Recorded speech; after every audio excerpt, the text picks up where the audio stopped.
യോഹന്നാൻ എഴുതിയ സുവിശേഷം അധ്യായം 20. ആഴ്ചവട്ടത്തിൽ 1-ാം നാൾ മഗ്ദലക്കാരത്തി മറിയ രാവിലെ ഇരുട്ടുള്ളപ്പോൾ തന്നെ കല്ലറയ്ക്കൽ ചെന്നു. കല്ലറ വായ്ക്കൽ നിന്ന് കല്ല് നീങ്ങിയിരിക്കുന്നത് കണ്ടു. അവൾ ഓടി ശിമോൻ പത്രോസിൻ്റെയും യേശുവിന് പ്രിയനായ മറ്റു ശിഷ്യൻ്റെയും അടുക്കൽ ചെന്നു. കർത്താവിനെ കല്ലറയിൽ നിന്ന് എടുത്തുകൊണ്ടുപോയി അവനെ എവിടെ വെച്ചു എന്ന് ഞങ്ങൾ അറിയുന്നില്ല എന്ന് അവരോട് പറഞ്ഞു. അതുകൊണ്ട് പത്രോസും മറ്റേ ശിഷ്യനും പുറപ്പെട്ട് കല്ലറയ്ക്കൽ ചെന്നു. ഇരുവരും ഒന്നിച്ചു ഓടി.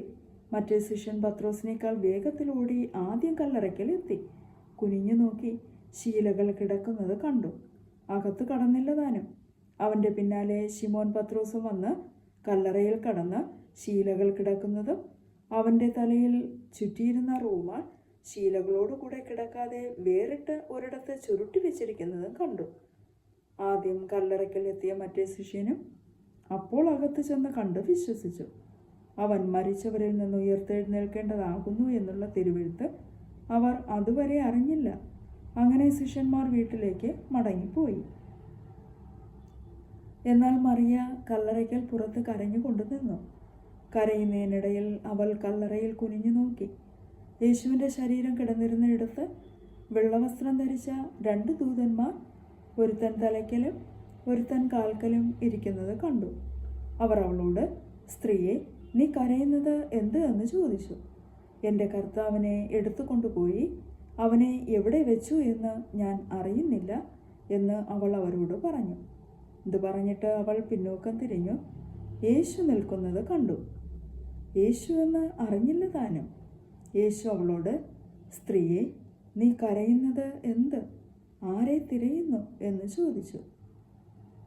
അവൻ തോട്ടക്കാരൻ എന്ന് നിരൂപിച്ചിട്ട് അവൾ, യജമാനനെ, നീ അവനെ എടുത്തുകൊണ്ടുപോയി എങ്കിൽ അവനെ എവിടെ വെച്ചു എന്ന് പറഞ്ഞു തരിക. ഞാൻ അവനെ എടുത്തുകൊണ്ട് പോയിക്കൊള്ളാം എന്ന് അവനോട് പറഞ്ഞു. യേശു അവളോട്, മറിയയെ എന്ന് പറഞ്ഞു. അവൾ തിരിഞ്ഞ് എബ്രായ ഭാഷയിൽ റബ്ബൂനി എന്ന് പറഞ്ഞു. അതിന് ഗുരു എന്നർത്ഥം. യേശു അവളോട്, എന്നെ തുടരുത്. ഞാൻ ഇതുവരെ പിതാവിൻ്റെ അടുക്കൽ കയറിപ്പോയില്ല. എങ്കിലും നീ എൻ്റെ സഹോദരന്മാരുടെ അടുക്കൽ ചെന്ന് എൻ്റെ പിതാവും നിങ്ങളുടെ പിതാവും എൻ്റെ ദൈവവും നിങ്ങളുടെ ദൈവവുമായവൻ്റെ അടുക്കൽ ഞാൻ കയറിപ്പോകുന്നു എന്ന് അവരോട് പറക എന്ന് പറഞ്ഞു. മഗ്ദലക്കാരത്തി മറിയ വന്ന് താൻ കർത്താവിനെ കണ്ടു എന്നും അവൻ ഇങ്ങനെ തന്നോട് പറഞ്ഞു എന്നും ശിഷ്യന്മാരോട് അറിയിച്ചു. ആഴ്ചവട്ടത്തിൻ്റെ 1-ാം നാളായ ദിവസം നേരം വൈകിയപ്പോൾ ശിഷ്യന്മാർ ഇരുന്ന സ്ഥലത്ത് യഹൂദന്മാരെ പേടിച്ച് വാതിൽ അടച്ചിരിക്കെ യേശു വന്ന നടുവിൽ നിന്നുകൊണ്ട്, നിങ്ങൾക്ക് സമാധാനം എന്ന് അവരോട് പറഞ്ഞു. ഇത് പറഞ്ഞിട്ട് അവൻ കൈയും വിലാപ്പുറവും അവരെ കാണിച്ചു. കർത്താവിനെ കണ്ടിട്ട് ശിഷ്യന്മാർ സന്തോഷിച്ചു. യേശു പിന്നെയും അവരോട്, നിങ്ങൾക്ക് സമാധാനം. പിതാവ് എന്നെ അയച്ചതുപോലെ ഞാനും നിങ്ങളെ അയക്കുന്നു എന്ന് പറഞ്ഞു. ഇങ്ങനെ പറഞ്ഞ ശേഷം അവൻ അവരുടെ മേൽ ഊതി അവരോട്, പരിശുദ്ധാത്മാവിനെ കൈക്കൊള്ളുവിൻ. ആരുടെ പാപങ്ങൾ നിങ്ങൾ മോചിക്കുന്നുവോ അവർക്ക് മോചിക്കപ്പെട്ടിരിക്കുന്നു. ആരുടെ പാപങ്ങൾ നിർത്തുന്നുവോ അവർക്ക് നിർത്തിയിരിക്കുന്നു എന്ന് പറഞ്ഞു. എന്നാൽ യേശു വന്നപ്പോൾ പന്തിരുവരിൽ ഒരുവനായ ദിദിമോസ് എന്ന തോമസ് അവരോട് കൂടെ ഉണ്ടായിരുന്നില്ല. മറ്റു ശിഷ്യന്മാർ അവനോട്, ഞങ്ങൾ കർത്താവിനെ കണ്ടു എന്ന് പറഞ്ഞാറേ, ഞാൻ അവൻ്റെ കൈകളിൽ ആണിപ്പഴുത് കാണുകയും ആണിപ്പഴുതിൽ വിരലിടുകയും അവൻ്റെ വിലാപ്പുറത്ത് കൈയിടുകയും ചെയ്തിട്ടല്ലാതെ വിശ്വസിക്കുകയില്ല എന്ന് അവൻ അവരോട് പറഞ്ഞു. 8 ദിവസം കഴിഞ്ഞിട്ട് ശിഷ്യന്മാർ പിന്നെയും അകത്തു കൂടിയിരിക്കുമ്പോൾ തോമാസും ഉണ്ടായിരുന്നു. വാതിൽ അടച്ചിരിക്കെ യേശു വന്ന് നടുവിൽ നിന്നുകൊണ്ട്, നിങ്ങൾക്ക് സമാധാനം എന്ന് പറഞ്ഞു. പിന്നെ തോമാസിനോട്, നിന്റെ വിരൽ ഇങ്ങോട്ട് നീട്ടി എൻ്റെ കൈകളെ കാണുക. നിന്റെ കൈ നീട്ടി എൻ്റെ വിലാപ്പുറത്ത് ഇടുക. അവിശ്വാസിയാകാതെ വിശ്വാസിയായിരിക്കാം എന്ന് പറഞ്ഞു. തോമാസ് അവനോട്, എൻ്റെ കർത്താവും എൻ്റെ ദൈവവുമായുള്ളവേ എന്നുത്തരം പറഞ്ഞു. യേശു അവനോട്, നീ എന്നെ കണ്ടതുകൊണ്ട് വിശ്വസിച്ചു. കാണാതെ വിശ്വസിച്ചവർ ഭാഗ്യവാന്മാർ എന്ന് പറഞ്ഞു. ഈ പുസ്തകത്തിൽ എഴുതിയിരിക്കുന്നതല്ലാതെ മറ്റു അനേകം അടയാളങ്ങളും യേശു തൻ്റെ ശിഷ്യന്മാർ കാണുകയും ചെയ്തു. എന്നാൽ യേശു ദൈവപുത്രനായ ക്രിസ്തു എന്ന് നിങ്ങൾ വിശ്വസിക്കേണ്ടതിനും വിശ്വസിച്ചിട്ട് അവൻ്റെ നാമത്തിൽ നിങ്ങൾക്ക് ജീവൻ ഉണ്ടാകേണ്ടതിനും ഇത് എഴുതിയിരിക്കുന്നു. അധ്യായം 21. അതിൻ്റെ ശേഷം യേശു പിന്നെയും തിബരിയാസ് കടൽക്കരയിൽ വെച്ച് ശിഷ്യന്മാർക്ക് പ്രത്യക്ഷനായത് ഈ വിധം ആയിരുന്നു. ശിമോൻ പത്രോസും ദിദിമോസ് എന്ന തോമാസും ഗലീലയിലുള്ള കാനായിലെ നഥനയേലും സെബദി മക്കളും അവൻ്റെ ശിഷ്യന്മാരിൽ വേറെ 2 പേരും ഒരുമിച്ച് കൂടിയിരുന്നു. ശിമോൻ പത്രോസ് അവരോട്, ഞാൻ മീൻ പിടിപ്പാൻ പോകുന്നു എന്ന് പറഞ്ഞു.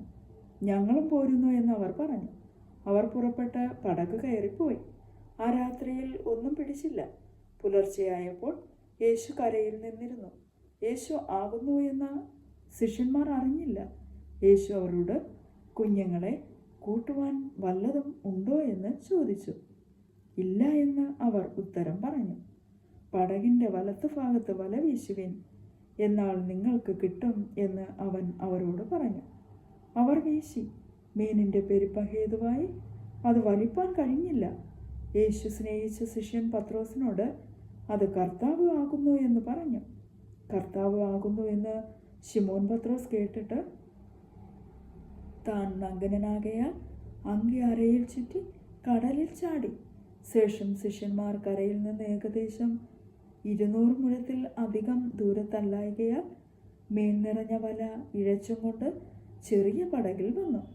കരയ്ക്ക് ഇറങ്ങിയപ്പോൾ അവർ തീക്കനലും അതിന്മേൽ മീൻ വെച്ചിരിക്കുന്നതും അപ്പവും കണ്ടു.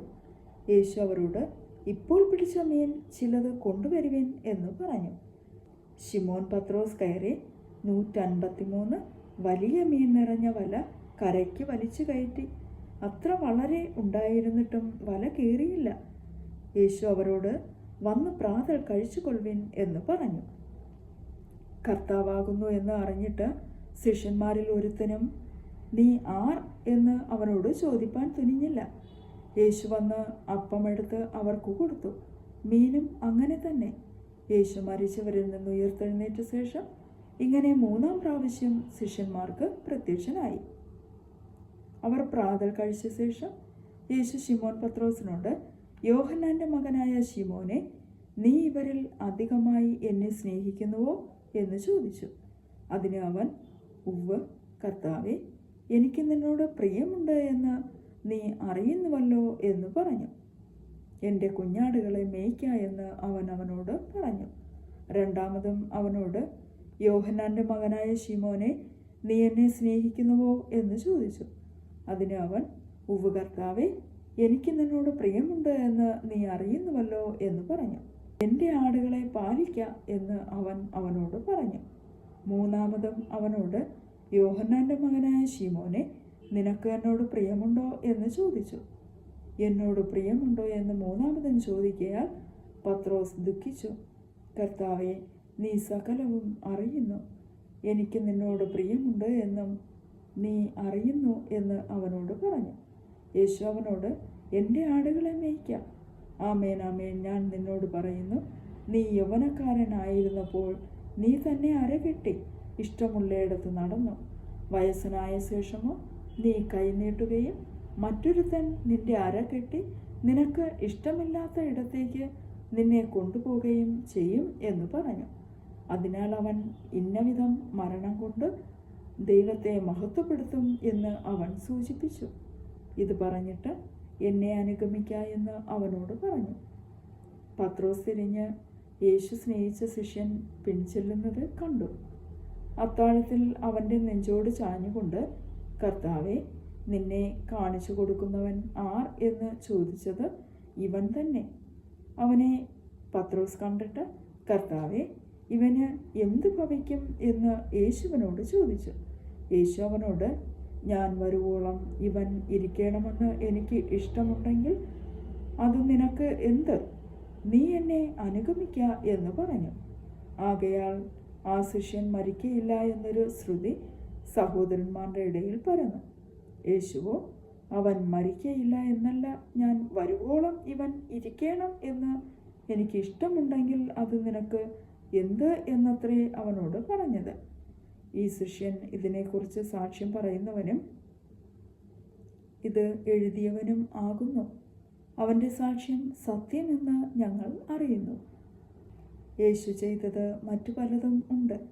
അത് ഓരോന്നായി എഴുതിയാൽ എഴുതിയ പുസ്തകങ്ങൾ ലോകത്തിൽ തന്നെയും ഒതുങ്ങുകയില്ല എന്ന് ഞാൻ നിരൂപിക്കുന്നു. ആമേൻ.